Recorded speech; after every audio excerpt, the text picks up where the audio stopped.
All right, welcome to the Explainer. Today we are diving into something really different.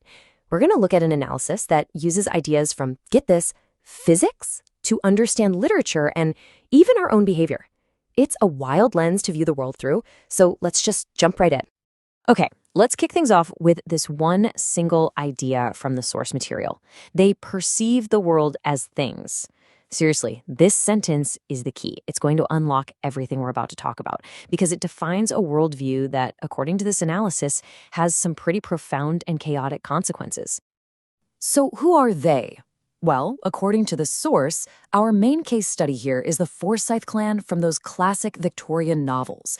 They're presented as the perfect, almost textbook example of this specific worldview, this way of seeing everything and everyone as something to be owned. And we're not just talking about a regular family here. The source frames them as like a whole phenomenon. Their entire existence, their whole world revolves around one single thing: ownership. Their gods, if you want to call them that, money, real estate, and the big one, property itself. That's it. That's the core of who they are. Okay, so how do you even begin to analyze a worldview like that? Well, this source introduces this really interesting framework it calls the law of conscious choice. And it gives a very specific kind of scientific-sounding name to the chaos that this way of thinking just inevitably creates. And that name is entropy. It's represented by the symbol delta S. Now, what's so interesting here is the specific definition they're using. This isn't just, random messiness. It's specifically defined as the chaos, the rejection, and the collapse that is generated when you focus only on property and totally ignore the human or spiritual side of things. It's a direct consequence. So, according to this framework, for the Forsyths, this obsession with property isn't just some quirky personality trait.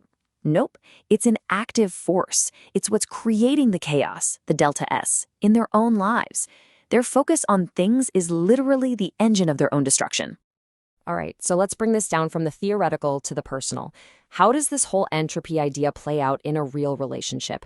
The analysis zooms right in on the character of Soames Forsyth, and his marriage becomes this perfect, powerful example of entropy in action. So, check this out. The source makes this bold claim that Soames' so-called love for his wife Irene isn't love at all. It's not a real connection between two living, breathing people. Instead, it's defined as a high-entropy desire, driven completely by a possessive instinct. To him, Irene isn't his partner. She's the most valuable thing he's ever owned, and he feels he has to control her. And what this means is that every single thing he does to try and control her, to make her do what he wants, it's like applying an external